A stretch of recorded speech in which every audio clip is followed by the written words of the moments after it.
So, alright guys, magandang umaga. So, umaga na tayo ngayon. So, kagabi guys, di na natin na-videohan kasi alam nyo na guys, wala tayong pang GoPro. So, ito ipapakita ko na lang sa inyo guys yung ano natin, yung kuha natin ngayon.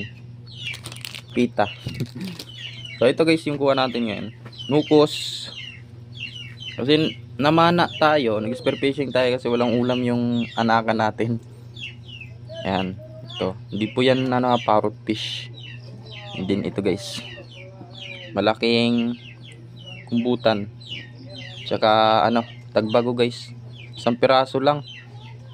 So nahirapan kasi tayo sa diving suit natin kasi pala siya, lumulutang pala siya, kailangan pala ng pabigat. So natagalan tayo doon, tinatanggal pa natin. So konti lang yung huli natin. Ayun lang guys, diba? So pang ulam na to, ito gagawin natin tong adobo, tas ito lagyan natin ng sabawan natin